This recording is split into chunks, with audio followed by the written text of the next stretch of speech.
I want to skip the flattery and the attaboys, because I do know this. The sooner that we become less impressed with our life, with our accomplishments, with our career, with whatever that prospect is in front of us, the sooner we become less impressed and more involved with that and these things, the sooner we get a whole lot better at doing them. So, I'm going to talk to you about some things I've learned in my journey. Most from experience, some of them I heard in passing, many of them I'm still practicing, but all of them I do believe are true. Now, they may be truths to me, but don't think that that makes them mine, because you cannot own a truth.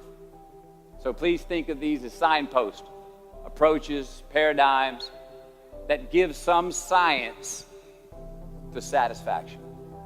They're yours to steal, they're yours to share, liken to your own lives, to personally apply in your own lives, in your own way, should you choose to. So, here we go. Number one, life's not easy. Life is not easy. It is not. Don't try to make it that way. Life's not fair. It never was. It isn't now, and it won't ever be. Do not fall into the trap, the entitlement trap, of feeling like you're a victim. You are not. Get over it and get on with it. And yes, most things are more rewarding when you break a sweat to get them. Number two, I love this one. Unbelievable is the stupidest word in the dictionary. Should never come out of our mouths. Think about it. To say, oh wow, what an unbelievable play. It was an unbelievable book, an unbelievable film, an unbelievable act of courage. Really? It may be spectacular, it may be phenomenal, most excellent or outstanding, but unbelievable? Give others and yourself more credit. It just happened. You witnessed it. You just did it. Believe it. What about the other side of unbelievable? You know, that side when we humans underperform or act out of our best character. For instance, man flies a suicide jet into the World Trade Center. Millions die from diseases every day that we have cures for. Bob the Builder swears that he's going to have your house built by Thanksgiving, and you can't move in until Christmas the next year. Our best friends lie to us, and we lie to ourselves all the time. Unbelievable? I don't think so. Again, it just happens, and it happens every day. Nothing that we Homo sapien earthlings do is unbelievable. And if there's one thing you can depend on people being, it's people. So we shouldn't be surprised. We, us, are the trickiest mammals walking the planet. I'm not worried about the monkeys. I'm worried about you and me. So acknowledge the acts of greatness as real, and do not be naive about mankind's capacity for evil, nor be in denial of our own shortcomings. Happiness is an emotional response to an outcome. If I win, I will be happy. If I don't, I won't. It's an if-then, cause and effect, quid pro quo standard that we cannot sustain because we immediately raise it every time we attain it. You see, happiness demands a certain outcome. It is result reliant. And I say, if happiness is what you're after, then you're going to be let down frequently, and you're going to be unhappy much of your time. Joy, though, joy is a different thing. It's something else. Joy is not a choice. It's not a response to some result. It's a constant. Joy is the feeling that we have from doing what we are fashioned to do, no matter the outcome.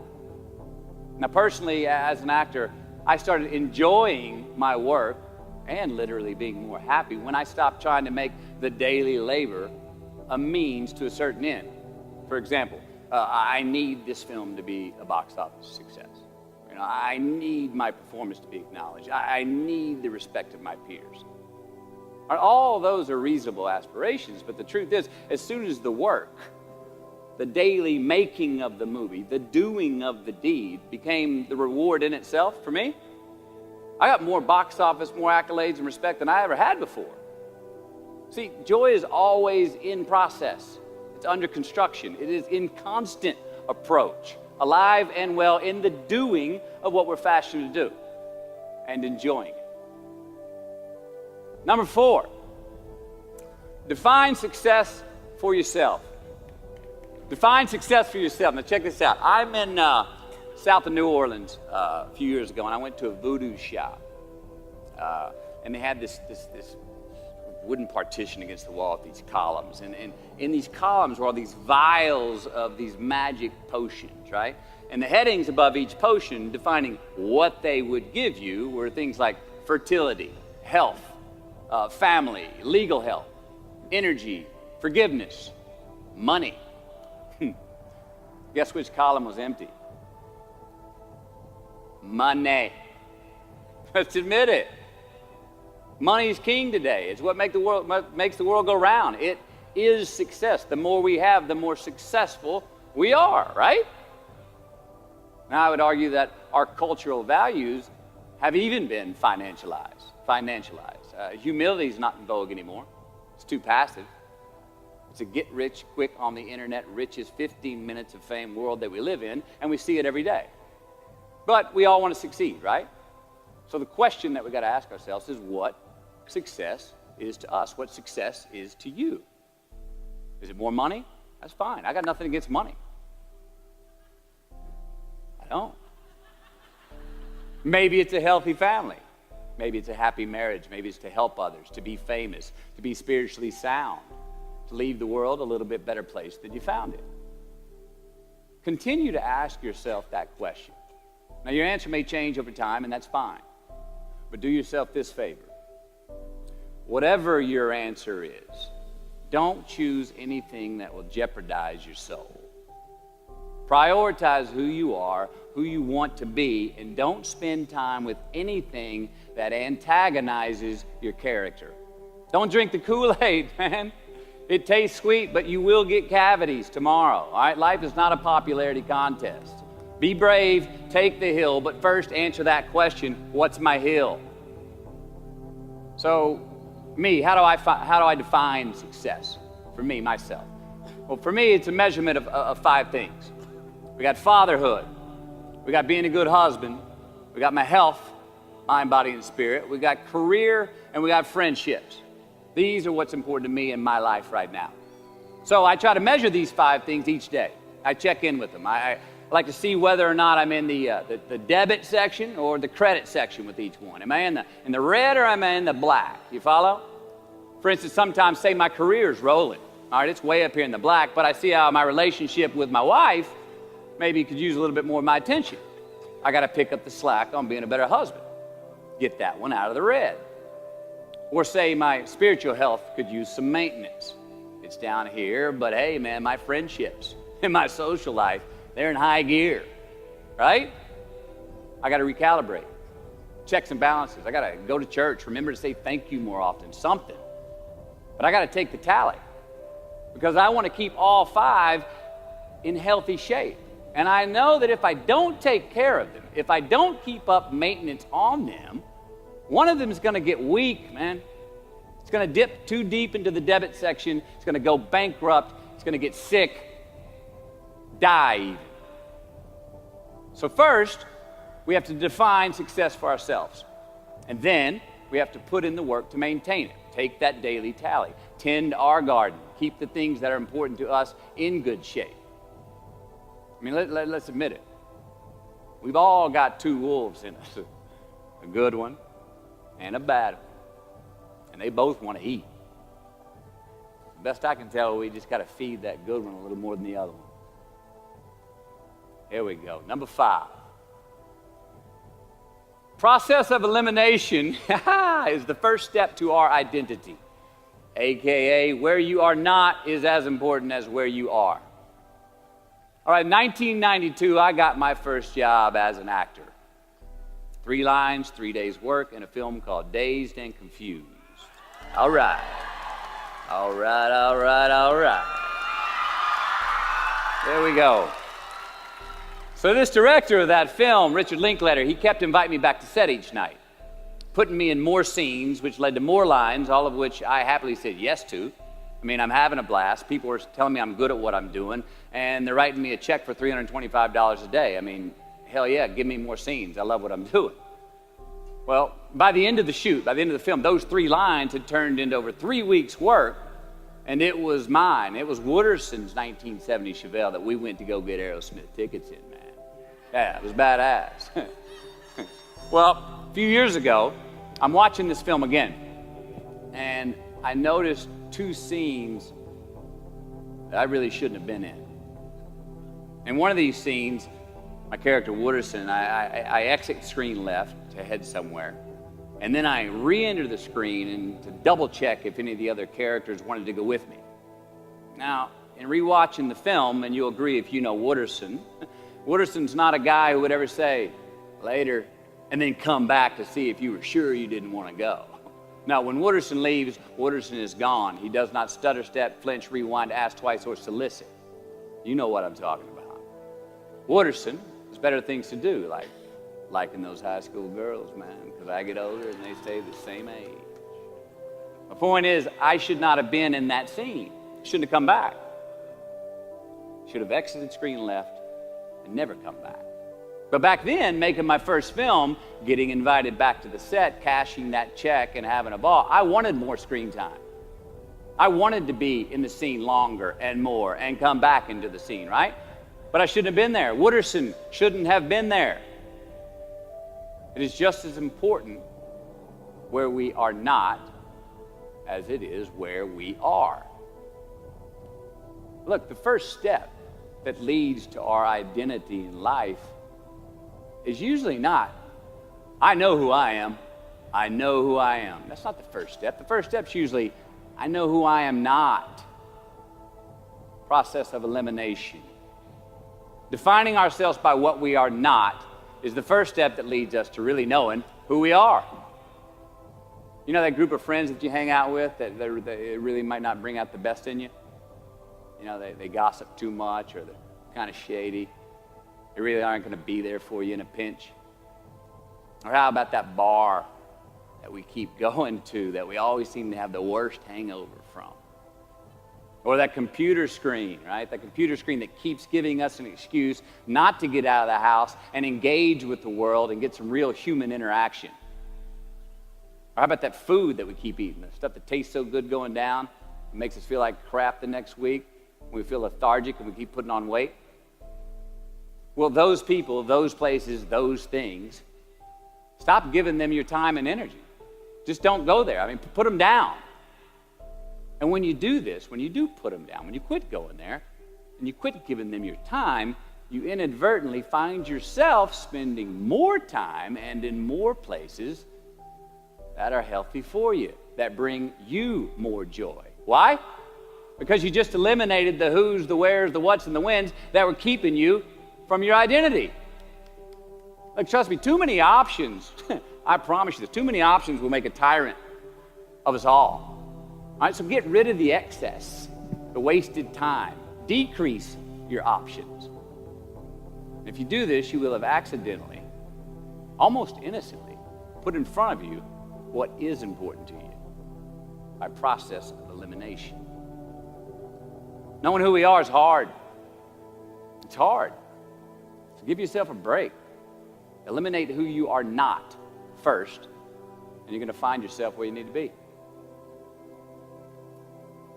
Number 6, don't leave crumbs. And the beauty of delayed gratification. So what are crumbs?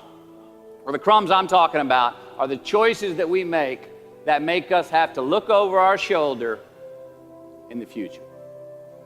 You didn't pay that guy back the money that you owed him, and tonight you just saw him 3 rows behind you. Shit. You slept around on your spouse, and you just found out that tomorrow she and the lady you're having an affair with are going to be at the same PTA meeting. Shit again. You drank too much last night. You're too hungover to drive your son to his 8 a.m. Saturday morning baseball practice. These are the crumbs. They come in the form of regret, guilt, and remorse.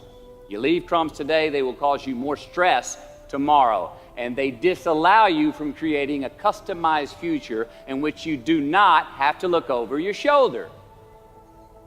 So let's flip the script. Instead of creating outcomes that take from us, let's create more outcomes that pay us back, fill us up, keep your fire lit, turn you on for the most amount of time in your future. These are the choices I'm talking about. And this is the beauty of delayed gratification. All right, tee yourself up. Do yourself a favor. Make the choices, the purchases today that pay you back tomorrow. Residuals. In my business, we call it mailbox money. If I do my job well today, and that movie keeps rerunning on TV, 5 years from now, I'm getting checks in the mailbox. It's a heck of a deal. So whether it's prepping the coffee maker the night before, so all you got to do is press the button in the morning, or getting ready for the job interview early so you don't have to cram the night before, or choosing not to hook up with that married woman because you know you're going to feel horrible about it tomorrow, and her husband carries a gun, or paying your debts on time so that when you do see that guy 3 rows back tonight, you don't have to hunker down in your seat hoping that he don't see you. Get some ROI. You know what that is? Return on investment. Your investment. You. Customize your future. Don't leave crumbs. Number 7. Dissect your successes and the reciprocity of gratitude. We so often focus on failure, don't we? We study failure. We obsess with failure. We dissect failure and our failures. We dissect them so much we end up intoxicated with them to the point of disillusion. I mean, when do we write in our diary? Usually when we're depressed. What do we gossip about? Other people's flaws and limitations. I mean, we can dissect ourselves into self-loathing if we're not careful. I find that most of the times our obsession with what is wrong just ends up breeding more wrong, more failure. And the easiest way to dissect success is through gratitude. Giving thanks for that which we do have, for what is working. Appreciating the simple things we sometimes take for granted. We give thanks for these things, and that gratitude reciprocates, creating more to be thankful for. It's really simple, and it works. Now, I'm not saying be in denial of your failures. No, we can learn from them too, but only if we look at them constructively, as a means to reveal what we are good at, what we can get better at, what we do succeed at. Now, personally, I've read a whole lot of my bad reviews. All right? I've had quite a few. Written by the more talented critics, they are the ones who give constructive bad reviews. They reveal to me what did translate in my work, what came across, what was seen, or what wasn't. Now, I don't obsess on the unfavorable aspect of their review, but I do seek what I can learn from it. Because their displeasure actually uncovers and makes more apparent what I do well, what I am successful at, and then I dissect that. All right, life's a verb. We try our best, we don't always do our best. Well, architecture is a verb as well. Yes, it is. And since we are the architects of our own lives, let's study the habits, the practices, the routines that we have that lead to and feed our success, our joy, our honest pain, our laughter, our earned tears. Let's dissect that and give thanks for those things. And when we do that, guess what happens? We get better at them, and we have more to dissect. Number 8, make voluntary obligations. All right, mom and dad, since we were young, they teach us things as children. Teachers, mentors, the government, and on laws, they all give us guidelines for which to navigate this life. Rules to abide by in the name of accountability. I'm not talking about those obligations. I'm talking about the ones that we make with ourselves, with our God, with our own consciousness. I'm talking about the you versus you obligations. We have to have them. Now, again, these are not societal laws and expectations that we acknowledge and endow for anyone other than ourselves. These are faith-based obligations that we make on our own. These are not the lowered insurance rates for a good driving record. You will not be fined or put in jail if you do not gratify these obligations I speak of. No one else governs these but you. They are your secrets with yourself, your own private counsel, personal protocols. And while nobody throws you a party when you abide by them, no one's going to arrest you when you break them either, except yourself.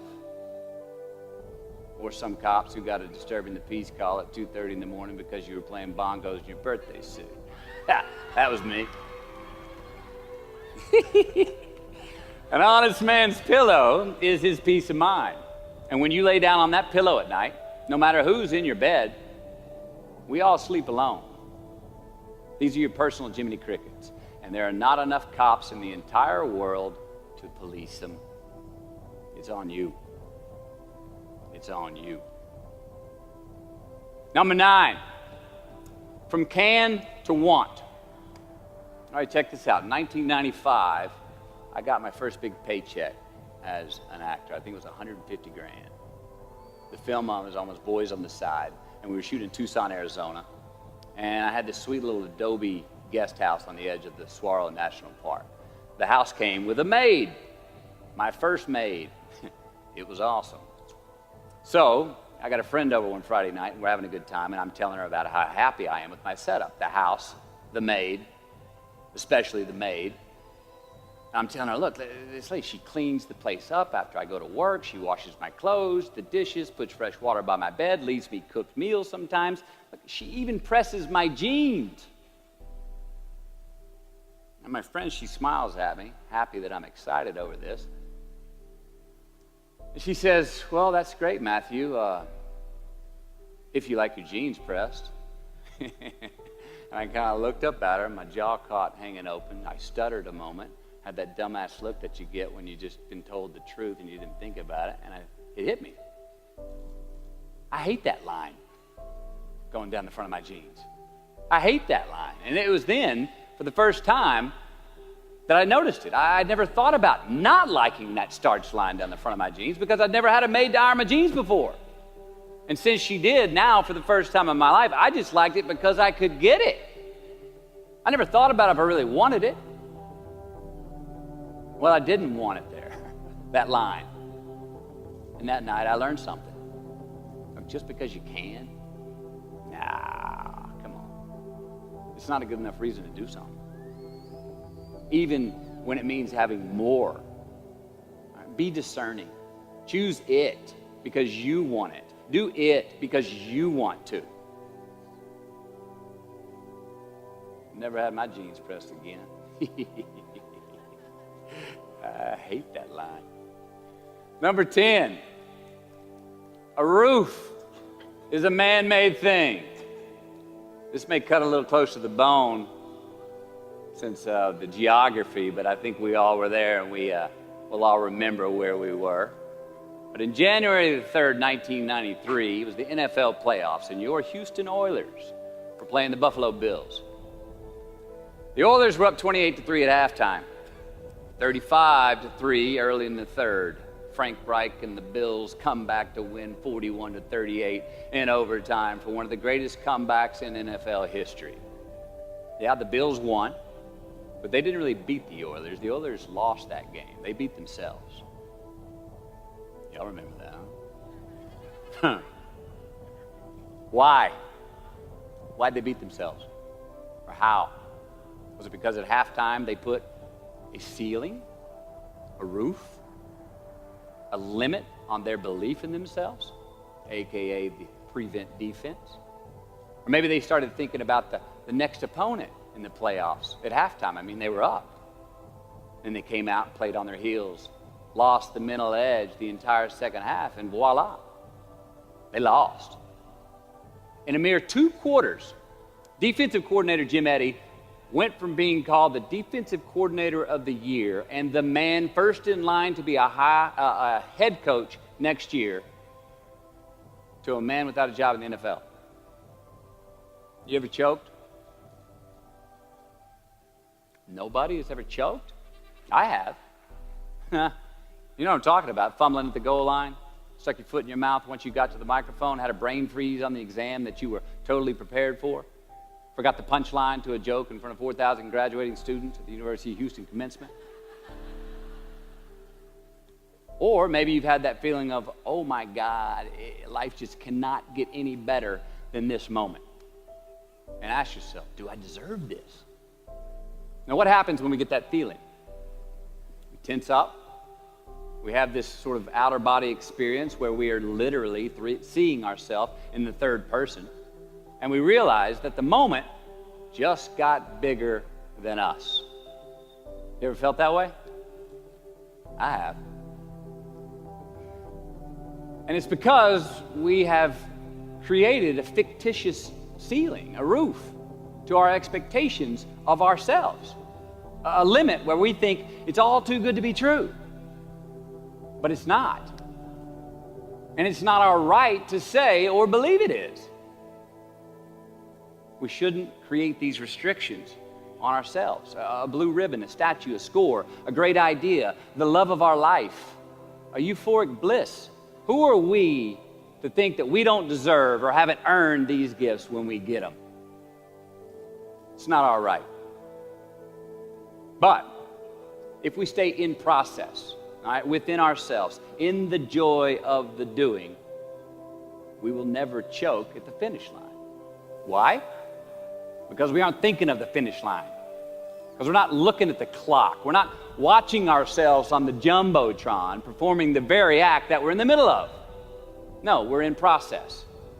The approach is the destination, and we are never finished. Bo Jackson, what did he do? He used to run over the goal line, through the end zone, and up the tunnel. The greatest snipers and marksmen in the world, they don't aim at the target. They aim on the other side of the target. We do our best when our destinations are beyond the measurement, when our reach continually exceeds our grasp, and when we have immortal finish lines. And when we do this, the race is never over. The journey has no port. The adventure never ends because we are always on the way. So do this, and let somebody else come up and tap you on the shoulder and say, hey, you scored. Let them run up and tap you on the shoulder and say, man, you won. Let them come tell you, you can go home now. Let them say, I love you too. Let them say, thank you. Take the lid off the man-made roofs that we put above ourselves and always play like an underdog. Here we go. Number 11, turn the page. The late and great University of Texas football coach Darrell Royal. I don't know if y'all remember him. He won a national championship in '69. He won a couple of national championships. You know Darrell Royal? He was a friend of mine and a good friend to many people. Now, a lot of people looked up to this man. One of the people who looked up to him was a musician named Larry. Now, at this time in his life, Larry was in the prime of his country music career. He had #1 hits, and his life was rolling. He had picked up a bad habit of snorting the white stuff somewhere along the line, and at one particular party, after a bathroom break, Larry went confidently up to his mentor, Darrell, and he started telling him a story. Coach Royal listened, as he always had, and when Larry finished his story and was about to walk away, Coach Royal put a gentle hand on his shoulder, and he very discreetly said, hey, Larry, you got something on your nose there, bud. But Larry immediately hurried to the bathroom mirror where he saw some of the white powder that he hadn't cleaned off his nose. He was ashamed. He was embarrassed, as much because he felt so disrespectful to Coach Royal, and as much because he'd obviously gotten too comfortable with the drug to even hide it as well as he should. Well, the next day, Larry went to Coach's house. He rang the doorbell. Coach answered, and he said, Coach, I need to talk to you. Darrell said, sure, come on in. Larry confessed. He purged his sins to Coach. He told him how embarrassed he was and how he had lost his way in the midst of all this fame and fortune. And towards the end of an hour, Larry, who was in tears, he asked Coach, he said, Coach, what do you think I should do? And Coach, being a man of few words, just looked at him and calmly said, Larry, I have never had any trouble turning the page in the book of my life. Larry got sober that day, and he's been sober for the last 40 years. You ever get in a rut? You know what I'm talking about? You get in a funk? You get stuck on the merry-go-round of a bad habit? I have. Look, we're going to make mistakes. You got to own them. Then you got to make amends. And then you got to move on. Guilt and regret kills many a man before their time. So turn the page, get off the ride. You are the author of the book of your life. Turn that page. Number 12, give your obstacles credit. You know those no fear t-shirts that were out? I don't know. People used to wear them 10 years ago, no fear. You may remember those, or it's just me? I saw them everywhere. All right. I don't get them, and I never did. I mean, I try to scare myself at least once a day. I mean, I get butterflies every morning before I go to work. I was nervous before I got here to speak tonight. I think fear is a good thing. Now, why? Because it increases our need to overcome that fear. All right, so say your obstacle is fear of rejection. All right, you want to ask her out, or you want to ask him out, but you fear that he or she may say no. All right, you want to ask your boss for that promotion, but you're scared he's going to think you're overstepping your bounds. Well, instead of denying those fears, declare them. Say the fear out loud. Admit it. Give them the credit they deserve. Don't get all macho and act like they're no big deal. And don't get paralyzed by denying that they exist and therefore abandoning your need to overcome them. I mean, I'd even subscribe to the belief that we're all destined to have to do the thing that we fear the most anyway, at some point. So give your obstacles credit, and you will, 1, find the courage to overcome them, or you will, 2, see more clearly that they're not really worth prevailing over. So be brave, have courage, and when you do, you get stronger, you get more aware, you get more respectful of yourself and that which you fear. Number 13. So how do we know when we cross the truth? 13. Someone was asking, why did I pick 13? That's an unlucky number. Well, I don't know when 13 got the bad rap and became the mongrel of numerology. It's never done me wrong, 13. In fact, 13 has been a pretty lucky number for me, and I want to tell you how. I've always taken these 21-day trips by myself to far-off places where I usually don't know the language and nobody knows my name. They're adventures, one, but they're also a purge. All right, they're a cleanse for me. They're like a 21-day fast from attention, from all the things I have in my well-appointed life. They're a check out so I can check in with me, see how I'm doing, be forced to be my own and my only company, to have a look in my mirror. And we all know what can happen when we do that. Sometimes we do not like what we see. Well, in 1996, right after I got famous from a film I did called A Time to Kill, I headed out on one of these 21-day walkabouts, and this time to the jungles and the mountains of Peru. The sudden fame that I just gotten was somewhat unbalancing. My face was everywhere. Everyone wanted a piece of me. People I'd never met were swearing that they loved me. Everywhere I went, there I was on a billboard, a magazine cover. It was just weird overall. You know, I was asking myself, what's the reality in this and what's the bullshit? Did I deserve all this? These were all questions I was asking myself. Who was I was another. Now, there's always an initiation period with these trips, an amount of time that it takes for the place to initiate the traveler, the time it takes to disconnect from the world we just left and become completely present in the one we are traveling in. Now, for me, that initiation period usually lasts about 13 days. 13 hellish days until I am out of my own way. Well, it was the night of the 12th day of my 21-day trip. I'm settling into camp. I'd already hiked 80 miles to this point, and I had a 3-day trek ahead of me to Machu Picchu. And I was full-on sick of myself, wrestling with the loss of my anonymity. I was guilt-ridden for sins of my past. I had a lot of regret. I was lonely, disgusted with my company, mind, grappling with these demons on this night, I couldn't sleep. All of these badges and banners and expectations and anxieties that I was carrying with me, I needed to free myself from them. So I stripped down to nothing. I took every moniker that gave me pride and confidence, all the window dressings, the packaging around the product. I discarded them all. I got rid of my lucky and faithful American cap. I stripped off all my talismans from adventures past. I even discarded my late father's gold ring with an M on it that he gave to me. And it was a meltdown of he and my mom's class rings and gold from my mom's teeth. I even got rid of that. I was naked, literally and figuratively. And I got sick. I felt clean. I felt free and light. Along a muddy path on this walk, I turned a corner. And there in the middle of the road was this mirage, this magnificent pinks and blues and red colors that I'd ever seen.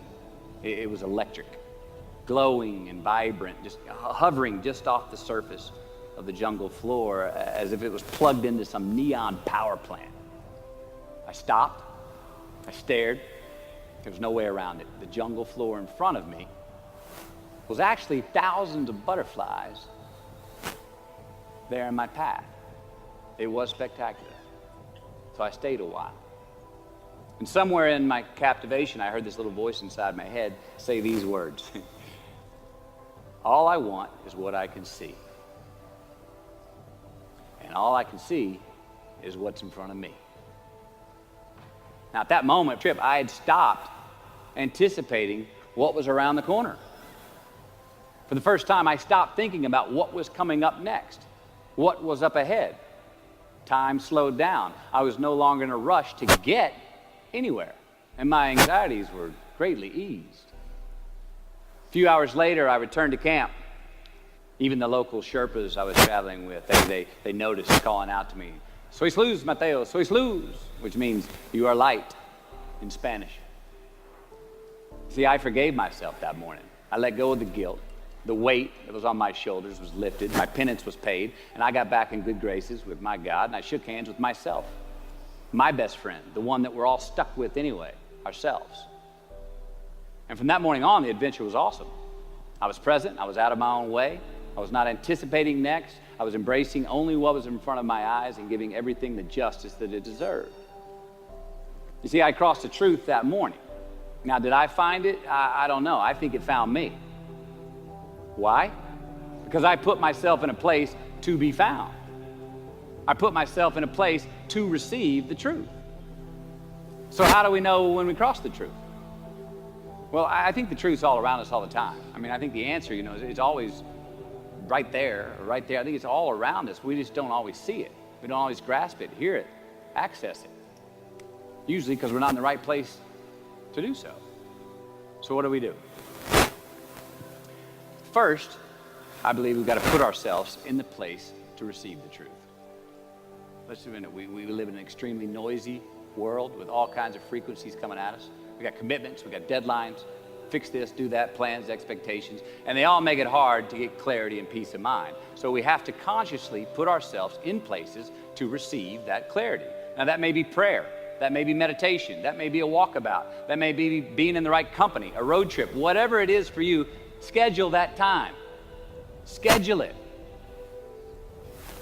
So, if we do that, if we hear it, if we put ourselves in a place to hear it, and we do, and it's become clear, a truth, natural and infinite, then the second part comes, which is to personalize it. Ask yourself how it works for you, how it applies to you personally, why you need it in your life specifically. And if you do that, then comes the third part. Have the patience to internalize it and get it from our intellectual head, thinking about it, and into our bones and our soul and our instinct. Now, we cannot rush this part. It does take time. So if we get that far, we've received it, we personalized it, and we've internalized it. Got to have the courage to act on it, to actually take it into our daily lives and practice it, to make it an active part of who we are and live it. We can do that. All right, if we can do that, then we have what I believe is heaven right here on earth. And that's the place where what we want is also just what we need. I mean, that's the ticket, isn't it? Think about it. I know that's where I want to live. While we're here, and they're going to run across the Jumbotron. Let's make it a place where we break a sweat, where we believe, where we enjoy the process of succeeding in the places and ways that we are fashioned to, where we don't have to look over our shoulder because we're too busy doing what we're good at, voluntarily keeping our own counsel because we want to, traveling towards immortal finish lines. We write our own book, overcoming our fears. We make friends with ourselves. And that is the place that I'm talking about.